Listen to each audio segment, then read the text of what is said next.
og áfram með smjörið í föstudagsþættinum á N4.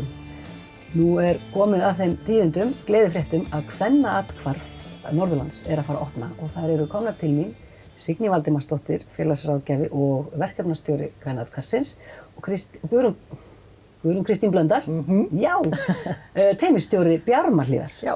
Og förum aðeins yfir þetta og velkomnar. Takk fyrir. Hvað aftur Bjarmahlíð og hvernig tengist það aflinu og svo kvennaathvarfinu? Já, þetta mjög einfalt mál. Bjarmahlíð miðstöð fyrir þolendur ofbeldis á Norðurlandi og þá má líka kannski bara Bjarmahlíð í húsi.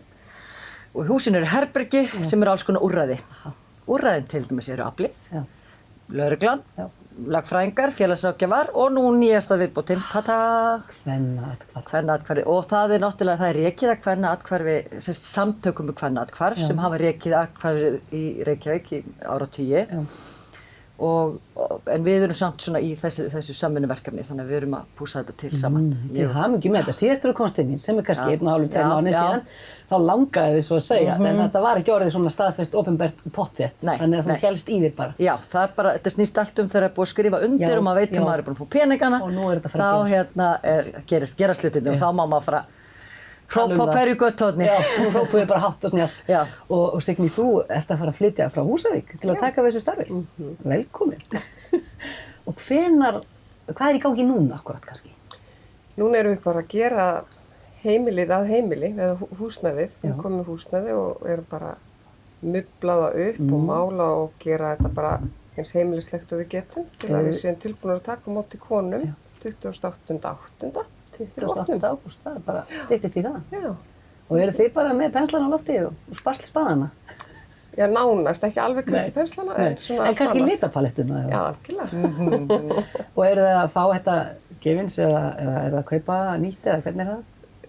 Það í bland, við erum með fullt af velunum og bara það hefur komið mér stórkostlega og verandi komin úr opinberri stjórnsýslu vinna í því lengi, að vera síðan komin í eitthvað svona, hvað fólk tilbúið að hjálpa á fyrirtæki og bara allir einhvern veginn tilbúinir að leggja okkur leið og styrkja okkur bara í ótrúlegasta formi. Mjög gaman, mjög gaman. Eitthvað sem að vantar sárlega sem hægt að auglýsa eftir þá eða nota tækifærið? Já, ég svona að vinna í þeim lista, svona að reyna að fylla upp í. En það þarf svona, það kannski sófar og borð og stólar og eitthvað? Það verður komið alveg ótrúlega mikið. Þannig að það svona... Þið vilja heldur ekki fylla ómikið? Nei, alls ekki. Alls ekki. Þurfum að hafa pláss fyrir dvalargesti. Og verður þetta þannig að konur með börn jafnvel geta þá dvalið lengri eða skemmri tíma? Já. Þannig að hver fyrir konur bara og börn þeirra sem að geta ekki búið heima. Og hvað margar eða mörg geta dvalið einu? Við viljum ekki gefa upp. Nei, við erum ekki alveg komin að líka alveg með þetta á hreinu. Þetta allt í svo mikilli... Það bara, í raun og bara sagt að þannig það verður alltaf pláss. Það verður alltaf pláss. Alltaf hægt að hóla niður, auðvitað. Maður vísar engum á dyr, vantilega. Nei. Þannig að þetta er ekki þannig að við séum með pláss fyrir eina konu eða tvær konur í einu. Við getum alveg tekið á móti fólki og verðum bara, spilum það bara svona eftir. En við vitum ekkert alveg hvað við erum að fara út í. Þetta allt svolítið svona, bara í þróun, þetta mæntalega lærið þið bara með því að gera þetta og núna ert þú eini starfsmaðurinn, er það ekki? Jú. Og það svona til að byrja með, en sjáu þið fram á það að geta ráðið svo fleiri? Við náttúrulega sjáum fram að þetta verði áfram, kvennaathvarf á Norðurlandi. En það náttúrulega, þetta tilraunaverkefni eins og er. Hvað með svona fólk sem myndi vilja vinna sem sjálfboðaliðar, þörf fyrir það? Já, algjörlega. Og hvert getur það haft samband eða vill bjóða fram krafta sína? Getur haft samband við mig eða bara í mig, Bjarmahlíð. Í Bjarmahlíð og við svona finnum út úr því. Og er það þá kannski bara eins og að hafa ofana fyrir börnum eða hvaða störf getur það verið mögulega eða verkefni? Er það eitthvað sem ættir að segja frá? Já, eiginlega bara að vera til staðar, hita kaffi, ljá eira eða eitthvað. Ljá eira sérstaklega kannski. Já, og bara svona vera á staðnum.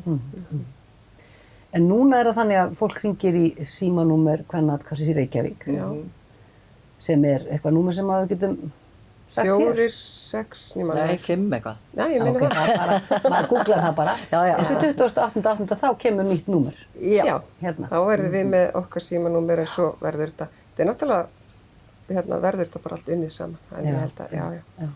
En ef að fólk hefur einhverjar fyrirspurnir núna, þá er bara minnsta máli að senda tölvupóst á Bjarmahlíð eða á Facebook síðu Bjarmalíðar og Messenger eða ringja eða eitthvað sko, þannig að það er bara... Ef það er einhver að núti sem að vil láta einhverja pening af hendi rakna, hvert getur hann þá haft samband? Já. Það er náttúrulega bara í Bjarmalíð, þetta er náttúrulega samvinnuverkefni sko, en svo náttúrulega er á heimasíðu hérna Kvennaathvarfsins, það er bara einn knappur, styrkja, það er bæði hægt að styrkja bara með eingreiðslu, það er líka hægt að vera svona velunnarar. Svona áskrifandi bara á mánuði. Já. Þarna eru örugglega margir sem vilja styrkja gott málefni. Bara, þú veist, 500 krónur eða það er bara margt smátt, gera eitt stórt. Já. Frábært. Þetta eru bara gleðitíðindi og það er ástæða fyrir því að við erum ekkert að segja frá því hvar þetta er staðsett. Það er bara þannig.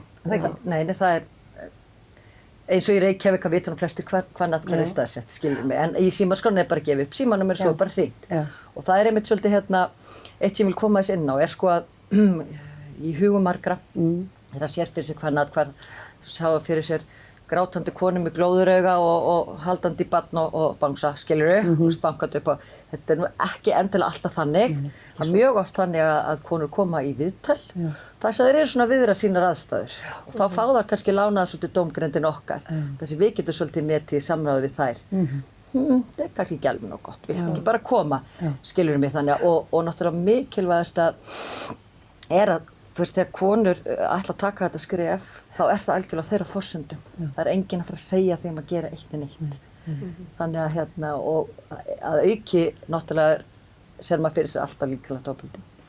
En til dæmis bara 50% þeirra sem kom í Kvennaathvarfið í Reykjavík hafa ekki orðið fyrir líkamlegu ofbeldi, heldur andlegu ofbeldi, fjárhagslegu ofbeldi, kynferðisofbeldi og þar fram eftir göttunum sko. Þannig að það er ekki skilir að þurfa að vera með áverka til þess að koma til dvalar í Kvennaathvarfinu. Einmitt, því að þetta andlega getur örugglega verið mjög lúmst og það er mjög hræddar kannski.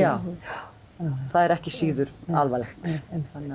Og Kvennaathvarf á Norðurlandi verður bæði þetta athvarf en svo líka mitt ráðgjöf og fræðsla. Það sem er þá fyrir þeir konur sem eru í einhverjum vafa, eru svona, að hugsa þetta, ef það er að fara út af heimili, hvernig það er að fá, og bara þá fá þær svona aðstoð með fyrstu skrefi. En svo náttúrulega er það líka þá að fara í Bjarmalíð sem tekur einnig á móti. Hvað hafa þessar konur, hvert hafa þær verið að leita hingað til?